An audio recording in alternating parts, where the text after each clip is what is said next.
हे दोस्तों नमस्कार। एक बार फिर से स्वागत है आपके अपने यूट्यूब चैनल देव जी के ट्रिक्स में। तो दोस्तों हम यहाँ पर डेली की तरह देख सकते हैं कि हिंदी का फुल टेस्ट लगाएंगे, जहाँ पर आपके 50 क्वेश्चन आपके होते हैं हिंदी में। और सभी एग्जाम के लिए आपका ये कह सकते हैं कि वैलिड है, अर्थात आप किसी भी एग्जाम की तैयारी कर रहे हैं तो आप इस टेस्ट को लगाते रहिएगा, है ना। आपकी हिंदी बहुत ही जबरदस्त जाएगी, मतलब बहुत ही बेहतरीन होगी। ठीक है, स्टार्ट करते हैं। गुड इवनिंग, नमस्कार सभी को, जय हिंद। चलिए, पहला क्वेश्चन आपके सामने प्रस्तुत है। यहाँ पर कह रहा है कि ऑस्ट्रिच परिवार की प्रमुख भाषा क्या है। चलिए बताइएगा साथियों कि यहाँ पर ऑस्ट्रिच परिवार की जो प्रमुख भाषा है वो आपकी कौन सी है। पहले का ऑप्शन दीजिएगा। चलिए, गुड इवनिंग, राम राम सभी को, जय हिंद। चलिए, पहला क्वेश्चन आपके सामने है। तो देखो यहाँ पर ऑस्ट्रिच परिवार की जो प्रमुख भाषा है वो आपकी है कौन सी, तो आपकी मुंडा है। इसका ऑप्शन बनेगा बी नंबर, मुंडा हो जाएगा। मुंडा हमने आपको बताया था, मुंडा जो कि ऑस्ट्रो एशियाई अर्थात ऑस्ट्रिच परिवार की मुख्य भाषा है, जिसे मध्य और पूर्वी भारत में लगभग 90 लाख लोग यहाँ पर बोलचाल की भाषा के रूप में जानते हैं। ठीक है, और मुंडा आप लोग जानते होंगे झारखंड में रहते हैं, एक जनजाति भी है जो आपकी कहाँ रहती है, झारखंड में। कहां पर भाई, तो आपके झारखंड क्षेत्र में आपके रहते हैं, आपकी जो मुंडा जनजाति है। ठीक है, चलिए आगे बढ़ते हैं। क्वेश्चन आपसे पूछा गया है, दिया गया है दिए गए विकल्पों में से द्राविड़ परिवार की कौन सी भाषा आपकी है। यहां पर बताइए द्राविड़ परिवार की जो भाषा है वो आपकी कौन सी है। चलिए, इसको ऑप्शन देना है। इसका राइट आंसर क्या हो जाएगा। चलिए, निम्नलिखित में से कौन सी ग्रामीण परिवार की भाषा है, तो ऑप्शन क्या हो जाएगा। यहाँ पर जवाब आ रहा है ए नंबर या डी नंबर। बंगला हो जाएगा, कन्नड़ होगा। भाई ग्रामीण परिवार की बात आप पूछा है ना, तो यहाँ पर आंसर ये हो जाएगा कन्नड़। क्या हो जाएगा भाई, कन्नड़। इसका आंसर आपको हो जाएगा कन्नड़ हो जाएगा। ठीक है, इसके अलावा देखा जाए तमिल हो गया, तेलुगु हो गया, मलयालम भी ग्रामीण परिवार की भाषाएं आपकी हैं। तो यहाँ पर आंसर बनेगा आपका ए नंबर आपको हो जाएगा। ठीक है, चलिए आगे बढ़ते। क्वेश्चन आपसे पूछा गया है, बांगरू किस उपभाषा वर्ग की बोली है। यहाँ पर जवाब दीजिए, आपका आंसर में से क्या हो जाएगा। जितने लोग भी यहाँ पर जुड़ते हैं बाद में भाई वीडियो को लाइक कर दिया करें। जो लोग ऑफलाइन वीडियो देखते हैं वो लोग भी यहाँ पर लाइक कर दिया करें। ठीक है, चलिए तो देखिए यहाँ पर दिया है बांगरू किस उपभाषा वर्ग की बोली है। 3 का ऑप्शन। यहाँ पर आंसर आपका हो जाएगा पश्चिमी हिंदी के अंदर, है ना। ऑप्शन क्या बनेगा, ए नंबर आपका हो जाएगा पश्चिमी हिंदी के अंदर आपकी आती है, याद रखिएगा। ठीक है, बांगरू को हरियाणा या हरियाणवी भी कहते हैं, याद रखिए कि बांगरू को हरियाणा या कह सकते हैं हरियाणवी के नाम से हम लोग जानते हैं। तो आपका आंसर क्या बनेगा, ए नंबर आपका हो जाएगा। ठीक है, चलिए ये बांगरू है क्या। बांगरू शब्द होता है शुष्क उच्च भूमि कहा जाता है। यहाँ के भूभाग के कारण ही इस बोली को बांगरू कहा गया है। ठीक है, चलिए विकास कैसे हुआ है, तो सौर श्रेणी अपभ्रंश से हुआ है। याद रखिए सौर श्रेणी अपभ्रंश से इसका भी विकास हुआ है। चलिए आगे बढ़ते हैं। क्वेश्चन आपसे पूछा गया है, दिया गया हरियाणवी या बांगरू बोली किस अपभ्रंश से विकसित हुई है। चलिए 4 का ऑप्शन दीजिएगा। यहाँ पर आंसर क्या हो जाएगा, तो देखो आपसे दिया गया है कि हरियाणवी या बांगरू बोली हुई है किस अपभ्रंश से।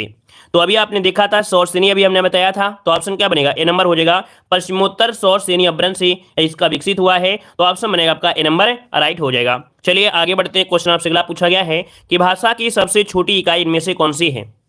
चलिए साथियों जवाब देते रहिए, सभी लोग साथ में जवाब दीजिएगा।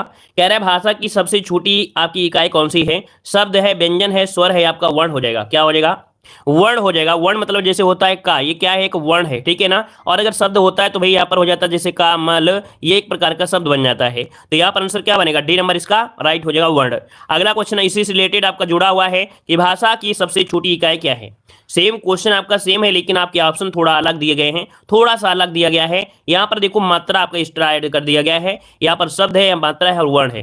तो भाई आपको पता है जब तक वर्ण नहीं लगेगा तब तक मात्रा कहां से आएगी। ठीक है, मतलब इसका भी जवाब क्या होगा, सी ही नंबर आपको देना है। क्वेश्चन घुमा सकता है तो आप लोगों को घूमना नहीं है, आंसर आपको देना है, सी नंबर आपका हो जाएगा। ठीक है, चलिए आगे बढ़ते। क्वेश्चन दिया है, निम्नलिखित में से संज्ञा शब्द आपकी कौन सी है। इनमें से बताइए कौन सी आपकी संज्ञा है। आप, चलना, आकाश और आपका लंबा। चलिए देखिए संज्ञा की अगर बात करते हैं तो भाई देखो संज्ञा शब्द किसी व्यक्ति, वस्तु, स्थान के नाम या गुण, धर्म, स्वभाव को बोध कराती है। अर्थात यहां पर जो आपका दिया गया आप तो हो नहीं सकता, ये तो सर्व और सर्वनाम हो गया। यहां पर क्रिया आपका चलना हो गया, लंबा यहां पर विशेषण हो गया। तो बचा क्या, यहां पर सी नंबर आकाश हो जाएगा। तो आकाश क्या हो जाएगा, आकाश यहां पर क्या है, संज्ञा है, याद रखिएगा। राम, आकाश, मिठाई, हाथी, ये आपके होती है संज्ञाओं में। तो ऑप्शन बनेगा जिसका भी आया है सी नंबर आपका हो जाएगा। ठीक है, चलिए आगे बढ़ते हैं। क्वेश्चन आपसे अगला पूछा गया है, दिया गया है आपसे निम्नलिखित में से संज्ञा शब्द आपकी कौन सी है। यहां पर बताइए कौन सी संज्ञा शब्द आपका है। यह, जीना, पहाड़ या पुराना, इनमें से आपका राइट आंसर क्या हो जाएगा। चलिए, तो देखो यह वह, ये तो सर्वनाम में आपकी पढ़ाया है हमने। पुराना जो आपका होता है वो क्या होता है, विशेषण होता है ना। जीना क्या है, एक प्रकार की क्रिया है। मतलब यहां पर जो आंसर आपका बनेगा 8 का बनेगा, सी नंबर पहाड़ हो जाएगा। ठीक है, पहाड़ हो जाएगा। और पहाड़ हो गया, हिमालय, गंगा, ये सभी क्या होते हैं, आपकी संज्ञाएं ही तो होती है ना। तो जिसका भी ऑप्शन आ रहा है सी नंबर बिल्कुल राइट बनेगा। और आगे बढ़ते हैं, क्वेश्चन आपको दिया गया है, हिंदी में कितने लिंगों का प्रयोग होता है। चलिए, क्वेश्चन आपको देखो बदल बदल के आते हैं, डेली आपको क्वेश्चन बदल बदल कराएंगे। कभी टेस्ट पेपर आपको कठिन होता है तो कभी सरल होता है, लेकिन याद रखिएगा, अगर आप डेली का डेली टेस्ट पेपर लगाते हैं तो दुनिया का कोई भी क्वेश्चन हिंदी से आ जाए, हम दुनिया की बात कर रहे हैं कि दुनिया से कहीं से भी क्वेश्चन अगर हिंदी में आता है 50 में 47 48 तक आप जरूर करेंगे। बस डेली डेली क्लास आपको लेना पड़ेगा। एक दिन की क्लास से आपको यहाँ पर 70 नंबर 75 नंबर नहीं आएंगे। ठीक है, डेली डेली कुछ ना कुछ नया आपको जरूर मिलता रहेगा। चलिए बताइएगा यहाँ पर आंसर क्या हो जाएगा। चलिए, तो देखो आपका जवाब इनमें से क्या हो जाएगा कि हिंदी में कितने लिंगों का प्रयोग होता है। 9 का ऑप्शन क्या बनेगा, तो ऑप्शन हो जाएगा आपका बी नंबर, सिर्फ 2 ही होते हैं। याद रखिए, कितने, सिर्फ आपके 2 ही होते हैं। यहाँ पर आपका होता है एक, मतलब सॉरी स्त्रीलिंग पूछा है ना, तो स्त्रीलिंग और आपका पुल्लिंग। ठीक है, चलिए आगे बढ़ते, क्वेश्चन आपसे अगला पूछा गया है, यहाँ पर दिया है, अपवाद को छोड़कर वर्णमाला के अक्षरों के नाम किस लिंग में होते हैं। ये बताइए कि अपवाद को छोड़कर वर्णमाला के अक्षरों के जो नाम होते हैं, है ना, ये किस लिंग में आपके होते हैं। इनमें से राइट आंसर क्या हो जाएगा। चलिए, इसका जवाब देना है, आपका जवाब इनमें से क्या हो जाएगा। चलिए एक बार रिफ्रेश कर लीजिएगा, जिन लोगों को आवाज कट रही है तो एक बार रिफ्रेश कर लीजिए। ठीक है, चलिए 10 का जवाब दीजिए, इसमें सर क्या हो जाएगा। तो देखो हमने बताया था अपवाद को छोड़कर, अपवाद मतलब क्या होता है, जैसे आपका छोटी है, बड़ी है और आपका ऋषि हो गया, ये आपके अपवाद होते हैं, क्योंकि ये होते हैं स्त्रीलिंग होते हैं। क्या होती है, स्त्रीलिंग होते हैं। लेकिन अदर जितने भी होते हैं सभी आपके पुल्लिंग। इसका ऑप्शन आया है, बिल्कुल राइट आंसर यहाँ पर हो जाएगा। आगे बढ़ते हैं, क्वेश्चन आपसे अगला पूछा गया है, यहाँ पर देखिए अगला क्वेश्चन कि वचन किसका बोध कराता है। चलिए बताइएगा यहाँ पर आंसर क्या हो जाएगा। सर सर पर गुस्सा क्यों हो रहे भाई, नेट आपका नहीं चल रहा है तो आप लोग अपने नेट को पटक दीजिए, मोबाइल को तोड़ फोड़ दीजिए, दूसरे दिन नया मोबाइल आएगा, हो सकता है नेटवर्क नया आ जाए, है कि नहीं। चलिए यहाँ पर बताइए वचन किसका बोध कराता है। यहाँ पर बताइए वचन, वचन किसका बोध कराएगा। तो भैया यहाँ पर जो आंसर आपका बनेगा वो क्या हो सकता है। चलिए, वचन जो बोध कराता है, याद रखिएगा कि प्राणी या वस्तु के एक या अनेक होने का। क्या यहाँ पर प्राणी एक है या एक से अधिक है, उन्हीं की तो बात करेंगे। तो आंसर क्या बनेगा, ए नंबर इसका राइट हो जाएगा कि प्राणी या वस्तु के एक या अनेक होने का बोध कराता है जो आपका वचन होता है। ठीक है, चलिए, और हिंदी में वचन कितने होते हैं, या तो एक वचन होता है या तो आपका बहुवचन होता है, 2 ही आपके वचन होते हैं। ठीक है, चलिए आगे बढ़ते हैं, क्वेश्चन आपसे अगला पूछा गया है, कह रहे हिंदी में वचन कितने होते हैं। चलिए अब आपका क्वेश्चन उसी से रिलेटेड हो गया कि हिंदी में वचन कितने होते हैं, तो आप क्या कहेंगे कि हिंदी में वचन होते हैं मात्र 2 ही होते हैं। मतलब ऑप्शन क्या बनेगा, यहाँ पर आंसर आपका हो जाएगा कौन सा, हिंदी में वचन होते हैं, ए नंबर आपका राइट हो जाएगा। चलिए आगे बढ़ते हैं, क्वेश्चन आपसे अगला पूछा गया है, दिया गया आपसे कि निम्नलिखित में से सर्वनाम शब्द इनमें से कौन सा है। चलिए सर्वनाम शब्द की पहचान करिए, यहाँ पर सर्वनाम क्या हो जाएगा। पहली बार जुड़े रहे तो चैनल को सब्सक्राइब करिएगा, और वीडियो पसंद आ रहा है भाई तो वीडियो को लाइक सभी लोग करिएगा, चाहे पुराने स्टूडेंट हो चाहे नए स्टूडेंट हो। जिन लोगों ने नहीं किया है वो लोग भी यहाँ पर लाइक जरूर करिएगा। ठीक है, ऑफलाइन हो या ऑनलाइन हो। चलिए निम्नलिखित में से सर्वनाम पूछा गया है, देखो आपसे हमने पढ़ाया था, यहाँ पर जो आपका दिया गया है कौन सा, वह, है ना। वह जो सर्वनाम है कैसा है, यह एक निश्चित है, हमने बताया था यह और वह, यह और वह क्या होते हैं, निश्चित होते हैं। याद रखिए, निश्चित सर्वनाम होते हैं, याद रखिए। तो इसका आंसर बनेगा आपका बी नंबर, इसका राइट हो जाएगा। ठीक है, चलिए यहाँ पर आगे बढ़ते, क्वेश्चन दिया गया है कि सर्वनाम के कुल कितने भेद होते हैं। चलिए बताइएगा कि सर्वनाम के कुल कितने भेद होते हैं। अगर हम भेद की बात करते हैं तो आप जवाब क्या देंगे भाई। सर्वनाम हमने आपको बताया था, भेद अगर पूछे तो आपको बताना है कितने। यहाँ पर 6 भेद होते हैं। 6 भेद में जैसे आपका पुरुषवाचक, निजवाचक, निश्चयवाचक, अनिश्चयवाचक, संबंध और आपका प्रश्नवाचक, तो 6 ही तो होते हैं ना। तो ऑप्शन क्या बनेगा, यहाँ पर बन जाएगा आपका बी नंबर हो जाएगा। लेकिन अगर आपसे ये पूछे कि सर्वनाम के जो कुल आपके संख्या होती कितनी होती है, तब आप बताएंगे कि 11 संख्या होती है। सर्वनाम की जो संख्या होती है वो आपकी 11 होती है। ठीक है, चलिए और आगे बढ़ते हैं, क्वेश्चन आपसे दिया गया है, कह रहा है जो शब्द संज्ञा की विशेषता बताते हैं उन्हें क्या कहते हैं। जो शब्द संज्ञा की विशेषता बताते हैं उन्हें क्या कहते हैं। परिभाषा जो कि थ्योरी से रिलेटेड आपकी है, यहाँ पर क्वेश्चन बताइएगा कि जो शब्द संज्ञा की विशेषता बताए, और जब संज्ञा की विशेषता बता दी तो याद रखिए यहाँ पर विशेषण इसका आंसर राइट हो जाएगा। क्या होता है, विशेषण इसका आंसर आपका राइट हो जाएगा। ठीक है, हाँ यह क्वेश्चन ऐसे भी हो सकता था, जो शब्द संज्ञा या सर्वनाम की विशेषता बताए तो उसे हम लोग विशेषण कह देंगे। क्लियर हो गया है। चलिए, और यहाँ पर एक पॉइंट होता है, विशेष किसे कहते हैं। तो जिनकी विशेषता बताई जाती है, याद रखिए जिनकी विशेषता बताई जाती है उन्हें विशेष कहते हैं। चलिए आगे बढ़ते, क्वेश्चन आपसे अगला पूछा गया है, दिया गया है कि जिस विकारी शब्द से संज्ञा की व्याप्ति मर्यादित होती है उसे क्या कहा जाता है। जिस विकारी शब्द से संज्ञा की व्याप्ति मर्यादित होती है उसे क्या कहते हैं? विशेष विशेषण, विशेष विशेषण या विशिष्ट। चलिए क्या हो जाएगा आपका यहाँ पर 16 का ऑप्शन अगर हम बात करते हैं तो आपका जवाब इनमें से क्या हो जाएगा? चलिए यहां पर देखिए आपका जवाब बिल्कुल सही आ रहा है, विशेषण होगा जिस विकारी शब्द से, क्योंकि जो विशेषण क्या है आपका विकारी होता है। तो आप जैसे आपका काला हो गया, काला क्या है भाई? काला क्या है? तो विशेषण है, और इसको विकार कर दीजिए, विकार कर देंगे तो काली बन जाएगा, मतलब ऑप्शन क्या बनेगा? बी नंबर इसका राइट हो जाएगा। चलिए आगे बढ़ते हैं। क्वेश्चन दिया गया है कि किसी कार्य का करने या होने का बोध कराने वाले जो शब्द कहलाते हैं वो क्या कहलाते हैं? चलिए किसी कार्य का करने या होने का बोध कराने वाले जो शब्द होते हैं उन्हें क्या कहते हैं? यहाँ पर आंसर क्या हो जाएगा? चलिए इसका आंसर देखिए, काफी लोग जवाब दे रहे हैं, प्रयास अच्छा है। यहाँ पर किसी कार्य का, और कार्य होगा तो क्रिया होगी, कार्य करने की बोध हो रहा है तो भाई वहां पर क्या होगा? क्रिया ही तो होगा। तो ऑप्शन क्या हो जाएगा? सी नंबर इसका राइट हो जाएगा। ठीक है ना? क्रिया के उस रूपांतरण को काल कहते हैं, अर्थात क्रिया का अगर रूपांतरण कर दिया जाए तो वो काल हो जाएगा। क्यों? क्यों? क्रिया के पता ही चलता है क्रिया हमारी भूत में हुई थी या भविष्य में। अगर क्रिया को रूपांतरण करते हैं तब हम लोग यहाँ पर काल कह सकते हैं कि ये काल होगा। ठीक है, चलिए और आगे बढ़ते हैं। क्वेश्चन आपसे अगला पूछा गया है, दिया गया क्रिया के मूल रूप को क्या कहते हैं? क्रिया के मूल रूपों को क्या कहा जाता है? यहाँ पर आंसर लॉक करना है कि क्रिया के मूल रूप को क्या कहते हैं? तो भाई धातु कहते हैं। क्या कहते हैं? धातु कहते हैं। मतलब ऑप्शन जो बनेगा वो आपका सी नंबर आपका राइट हो जाएगा, सी नंबर हो जाएगा। ठीक है, चलिए यहां पर आगे बढ़ते हैं। क्वेश्चन आपसे अगला पूछा गया है कि आचार्य किशोरीदास वाजपेयी के मत से हिंदी में कितने कारक होते हैं?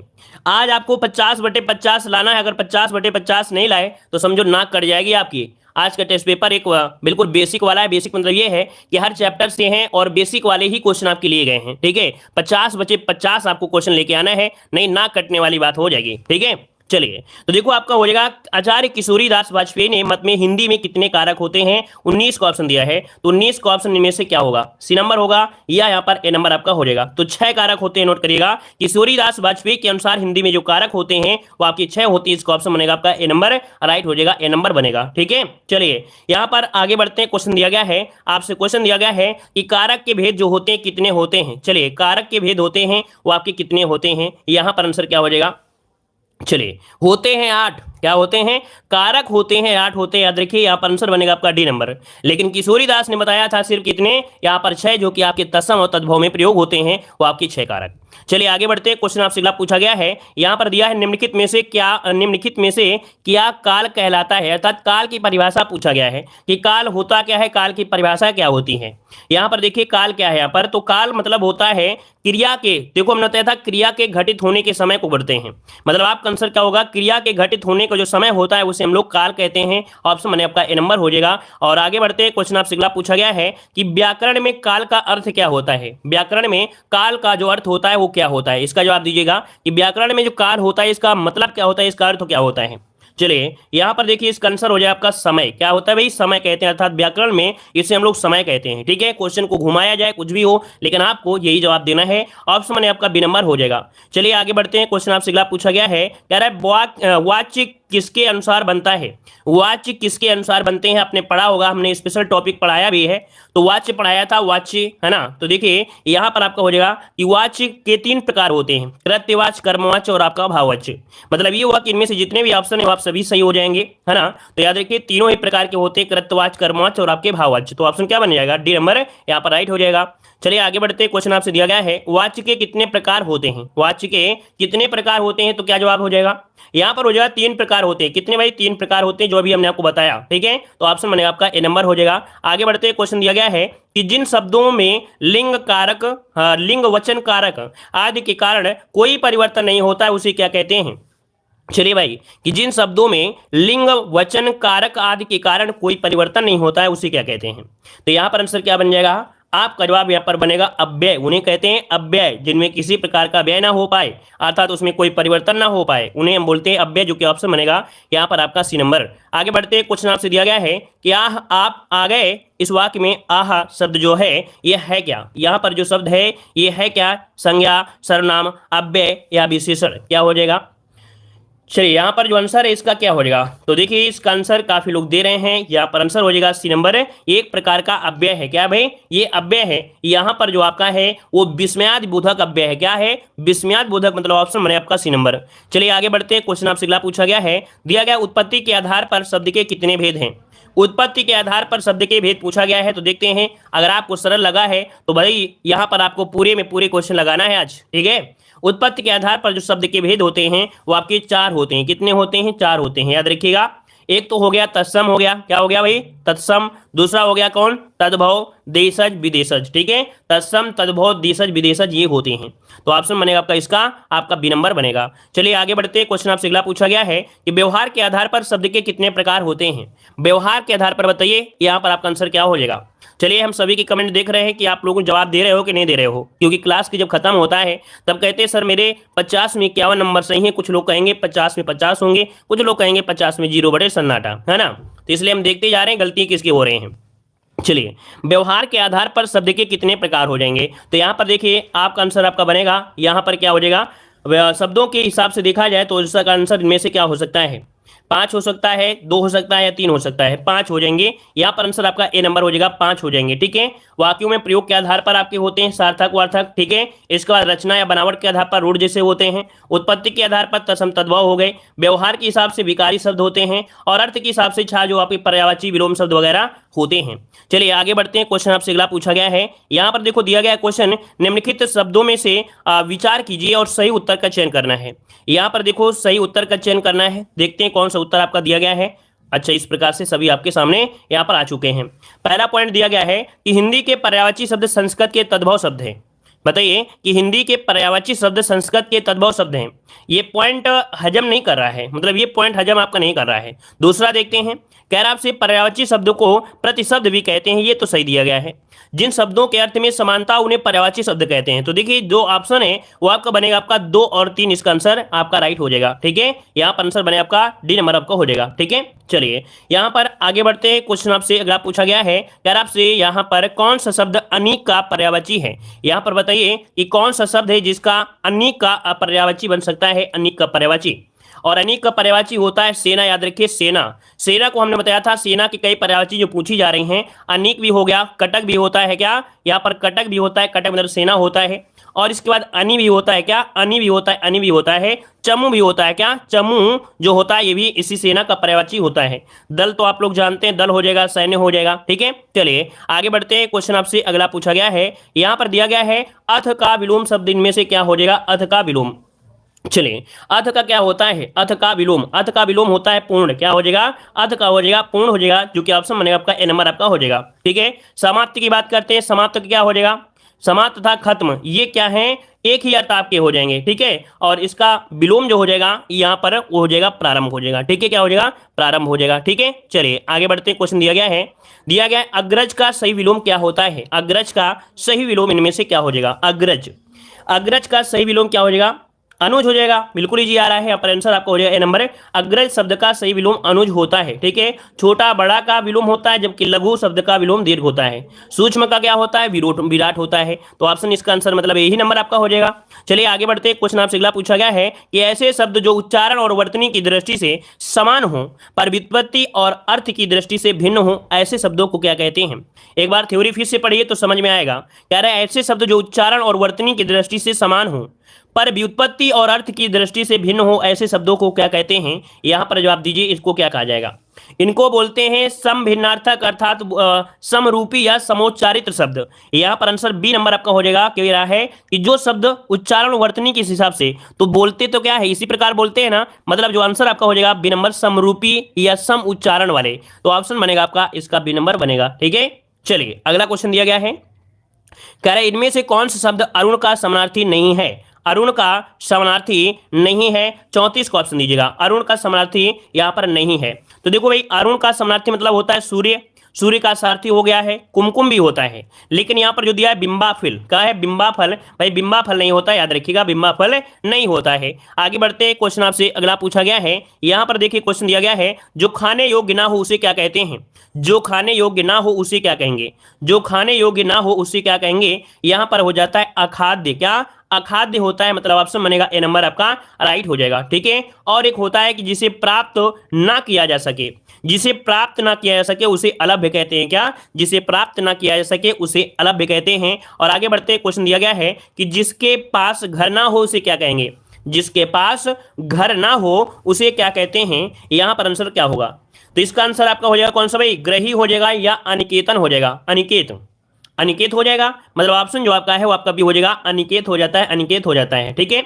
और जिसके पास कुछ ना हो, जिसके पास कुछ ना हो उसे अकिंचन कहा जाता है, ठीक है। चलिए आगे बढ़ते हैं। क्वेश्चन आपसे अगला पूछा गया है, यहां पर दिया है लोकोक्ति का सामान्य अर्थ इनमें से क्या होता है।